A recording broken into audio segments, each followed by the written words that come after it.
నమస్తే, welcome to KK news. నేను శ్రీదేవి. గత కొద్ది రోజులుగా మాజీ మంత్రి అనిల్ కుమార్ యాదవ్ కనిపించడం లేదు.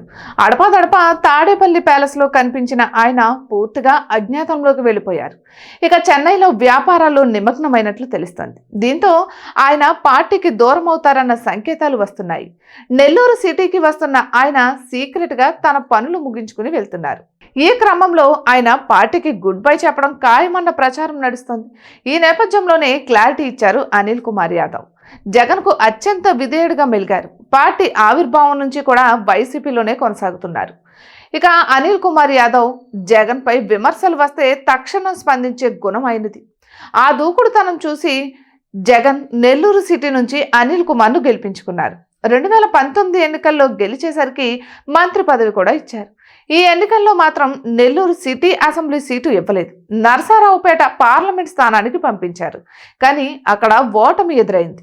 ఎన్నికల ఫలితాలు వచ్చిన తర్వాత పూర్తి డల్ అయ్యారు అనిల్. అయితే తనపై జరుగుతున్న ప్రచారం విషయంలో తాజాగా ఆయన స్పందించారు.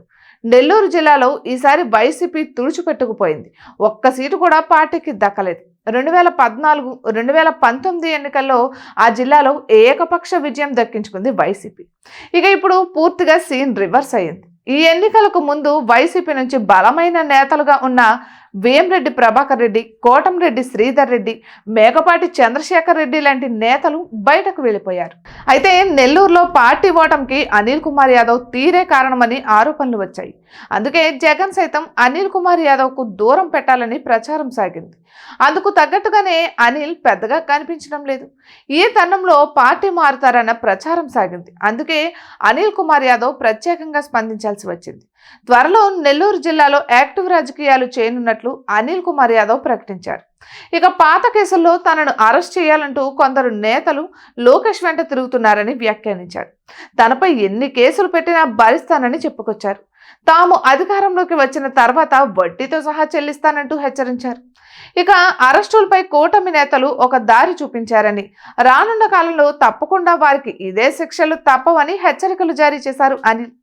తాను పార్టీ మారుతున్నట్లు ప్రచారం చేస్తున్నారని, అందులో నిజం లేదని ఫుల్ క్లారిటీ ఇచ్చారు. ఇటువంటి మరెన్నో వీడియోస్ కోసం కేకే న్యూస్ తెలుగు ఛానల్ని సబ్స్క్రైబ్ చేసుకోండి.